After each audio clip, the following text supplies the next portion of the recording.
चिश्ती साहब, ट्रंप ने कांग्रेस को ख़त लिखा है और कहा है कि ईरान के साथ मुसल्लह कशीदगी हमारी ख़त्म हो गई है।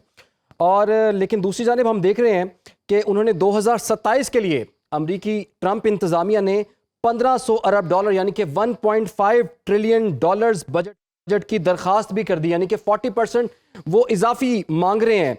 तो उनकी अमन की तैयारी है या फिर जंग की तैयारी है, आपको क्या लगता है? जी, बहुत शुक्रिया आपने इनवाइट किया। देखिए, ये तो उन वेपन्स की कंपनसेशन मुझे लग रही है जो उन्होंने इस स्पीड पे डिप्लीट किए हैं कि जो अमेरिका की हिस्ट्री में मेरा नहीं ख्याल कि अमेरिकन वेपन इस तरह डिप्लीट किए गए हों। इराक जंग के अंदर इसलिए कि वो साइज में ऑलमोस्ट था ही से 1/4 था ईरान का, नंबर 1। और वो उन्होंने इतनी 100 आवर्स के बाद उन्होंने ऑलमोस्ट सद्दाम हुसैन के खिलाफ ट्रुप्स उतार दिए थे ज़मीन पर, और उसके बाद रेस्ट इज़ हिस्ट्री। तो अमेरिका ने यहाँ 40 दिन एक्टिव जंग लड़ी है। तकरीबन 50% उनके प्रिसीजन गाइडेड मुनिशन यानी जो डिस्ट्रक्शन के लिए इस्तेमाल होते हैं वो डिप्लीट हो गए हैं। 45% पैट्रियट माइनस हो गए हैं जो आपने देखा इंटरसेप्टर का रोल करते हैं।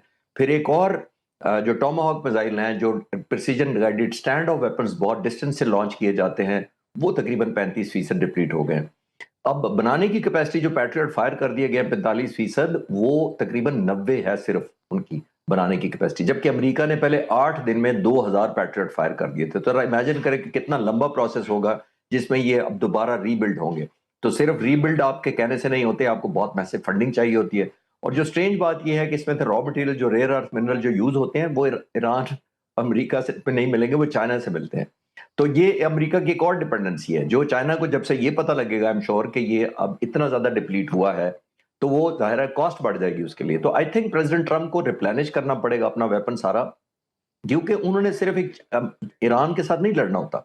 ईरान के साथ वो कल अगर जीत जाए, एक अपनी विक्ट्री अनाउंस कर दें, परसेप्शन के मुताबिक डील भी हो जाए, तो उसके बाद उनकी तो बहुत ज्यादा चार्टर होता है। मिलिटरीली उन्होंने इसराइल को सपोर्ट करना होता है, इसराइल की हर उस हरकत को सपोर्ट करना होता है जो चाहे वो साजिश करे या मुसलमानों को तो बजाहिर है, या गाजा में हमले करे, जितनी भी करता है अमेरिका उसको सपोर्ट करता है। फिर अमेरिका ने सपोर्ट करना होता है यूक्रेन की जंग को रशिया के खिलाफ, ये देखें। और तीसरा उसने देखना होता है अमेरिका ने कि ताइवान को सपोर्ट करते हुए डिटर करना होता है उसने चाइना को। फिर उसने नॉर्थ और साउथ कोरिया के मसले में टांग अड़ानी होती है। तो ये अमेरिका के लिए वेपन्स रखना बहुत इंपॉर्टेंट इसलिए है कि अगर वेपन कॉम्प्रोमाइज हो जाते हैं तो अमेरिका की अपनी, उसके एलाइज की जो विंडो ऑफ वनरेबिलिटी है वो बहुत बढ़ जाती है। और बहुत बढ़ने का मतलब ये है कि आपकी लीवरेज बार्गेन की कम हो जाती है, जिसका मतलब ये है कि चाइना कल ताइवान को टेम्पटेशन दे सकता है कि तुम्हें अमेरिका नहीं बचा सकता, तो ये मेरी तरफ से इंसेंटिव है, तो मेरी से ज्वाइन कर लो। तो मैं ये सिर्फ ग्लोबल डायनामिक्स कह रहा हूं कि सिर्फ वेपन स्टैंड अलोन या 1.5 ट्रिलियन जो आप कह रहे हैं, इसका मतलब ये नहीं है कि सिर्फ असला बढ़ाया जा रहा है। ये तो लगता है रिप्रोडक्शन होगी। वो पहले ही अपनी फैक्ट्रियों को कह रहे हैं कि आप असले की प्रोडक्शन डबल करें, ट्रिपल करें, जितनी कर सकते हैं, ताकि वो उनकी डिटरेंस जो लूज हुई है इस जंग की वजह से, उसको कंपनसेट किया जा सके। अच्छा चिश्ती साहब, अमरीकी अखबार इस चीज़ को रिपोर्ट कर रहा है और वो कह रहे हैं कि ईरान जो है मुज़ाकरात से पहले अमरीकी नाकाबंदी के मुतालबे से दस्तबरदार हो गया है। और वो ये भी कह रहा है अखबार कि अगले हफ्ते जो है बातचीत के लिए आमादा भी हो गए हैं ईरान। दूसरी तरफ हम देख रहे हैं कि अमेरिका ने कुछ खलीजी ममालिक को असलहा बेचने की मंजूरी दी है, कमोबेश तकरीबन 9 अरब डॉलर का असलहा। तो आपको माहौल क्या नज़र आ रहा है? माहौल मुज़ाकरात का या मुआहदे का नज़र आ रहा है या फिर तैयारी दूसरी लग रही है?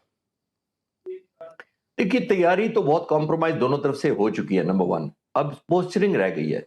पोस्चरिंग हो रही है ऑप्टिक्स के लिए। ऑप्टिक्स इसलिए की जा रही है कि दोनों ममालिक या दोनों साइडें अपने अपने लोगों को ये कह सके कि हमने जो जंग लड़ी है वो ना सिर्फ जस्टिफाइड थी बल्कि हमने जीत भी ली है। तो ये उसकी कोशिश है। आपने देखा वो ईरान पर प्रेशर डाल रहे हैं। ईरान कहता है कि हम नहीं बाज आएंगे, हम कोई कमिटमेंट नहीं देंगे। स्टेट ऑफ हॉर्मोज की थ्रेट उन्होंने लगाई, अमेरिका ने काउंटर ब्लॉकेट कर दिया। दोनों का नुकसान हो रहा है, इसमें तो कोई शक नहीं है। लेकिन जैसे मैंने कहा कि ह्यूमन लिमिटेशन होती है, ये आपकी बर्नआउट होती है, ह्यूमन बीइंग भी बर्नआउट होते हैं। तो इस सारे को देखते हुए बड़ा आसान है कहना कि मेरा नहीं ख्याल कि इस तरह एस्केलेशन जाएगी। हाँ, ये खुदा ना खास्ता हो सकता है कि इजराइल क्योंकि शो स्पॉइलर है और वो अमेरिका पर कंटिन्यूस प्रेशर कर रहा है कि आपने टेक होम कुछ करना है, आपने कुछ लेकर जाना है, आपने कोई ऐसा माहौल क्रिएट करना है, तो ये वो कर सकता है कि खुदा ना खास्ता ऑप्टिकली कोई ऐसी मैसिव स्ट्राइक करे वन टाइम और ये कहे कि हमने टारगेट अचीव कर लिया है, हमने रिच यूरेनियम को तबाह कर दिया है और अब ईरान के पास कुछ नहीं बचा हमारे हमारे कंसर्न के लिए। तो इस तरह की कोई हरकत हो सकती है, लेकिन ऑल आउट जंग जैसे पहले 40 दिन हुई है, मेरा नहीं ख्याल वो होगा, क्योंकि अमेरिका के पास इस वक्त जिस तरीके से डिप्लीशन हो रही है और आपने देखा जिस तरीके से उनके जो मिलिट्री ऑफिसर्स हैं उनको रिमूव किया जा रहा है, वो इटसेल्फ आपको बताती है कि वो उनमें क्रैक्स हैं डिसीजन मेकिंग के अंदर, और element of prioritisation president Trump की और है और मिलिट्री कमांडर्स की और है। तो चिश्ती साहब, अमेरिका के अंदर भी इस जंग के हवाले से काफ़ी मुखालिफत पाई जाती है। आपने देखा होगा एक दो रोज़ पहले भी हाउस आर्म्स कमेटी में वज़ीर जंग पीट हेग्सेथ जो है वो पेश हुए। 6 घंटे तक उनसे बड़े सख्त सवालात किए गए, उनको काफ़ी शर्मिंदा भी किया गया। फिर लेकिन मसला ये कि वो कमेटी को भी सेटिस्फाई नहीं कर सके। वो ये भी डिफेंड नहीं कर सके कि उन्होंने जंग क्यों शुरू की। इस तमाम तर चीज़ का इंटरनली अमेरिका में क्या इम्पैक्ट आपको नज़र आता है, और ख़ास तौर पर ऐसे वक्त में जब चंद महीनों बाद वहाँ पर मिड टर्म इलेक्शंस भी होने जा रहे हैं?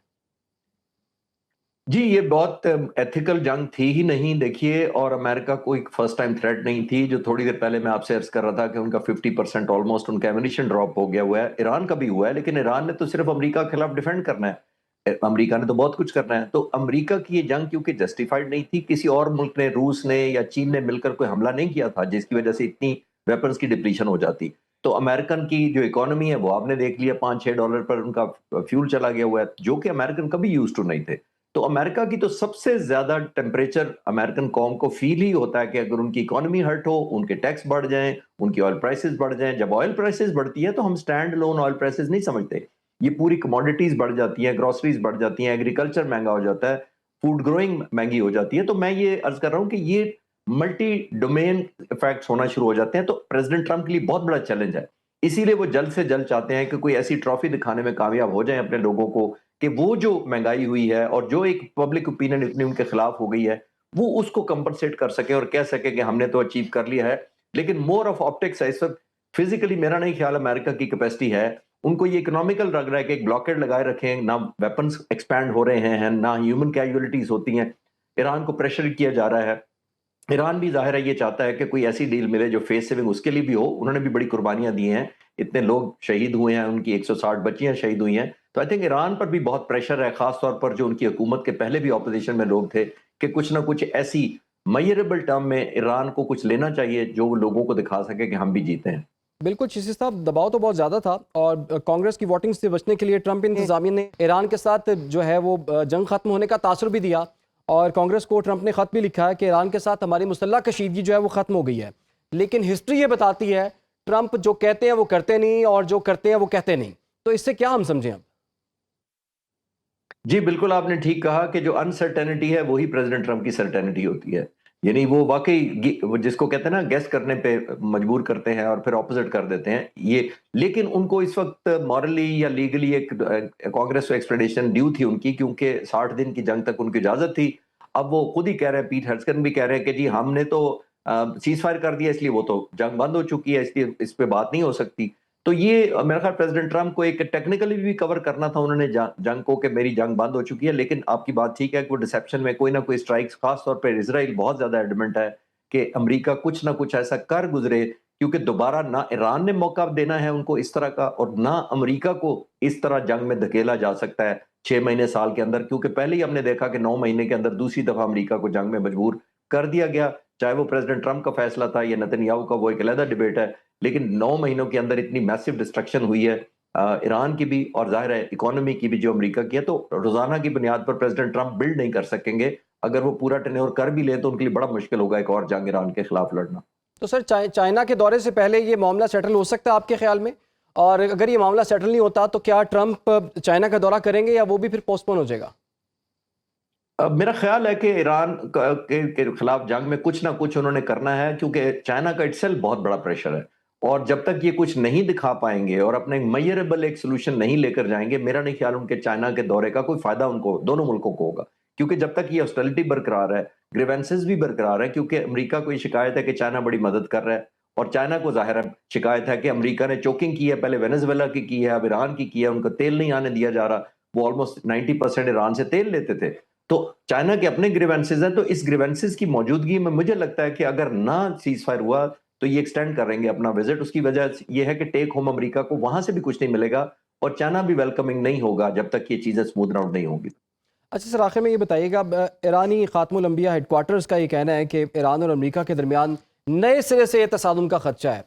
अभी हम सब लोग पूरी दुनिया इंतजार में है, मुज़ाकरात आगे बढ़े हैं, शराइत में नरमी हो रही है, नई शराइत पेश की जा रही हैं, लेकिन उन्हें क्यों लगता है कि नए सिरे से तसादुम हो सकता है? क्योंकि जब जब मुज़ाकरात हो रहे हैं तब तब हमला हुआ है। अभी भी ईरान ये गारंटीज मांग रहा है कि आप हमें गारंटी करें कि इसराइल या अमेरिका जो है ईरान पर हमला नहीं करेगा, लेकिन उन्हें गारंटीज नहीं मिल रही।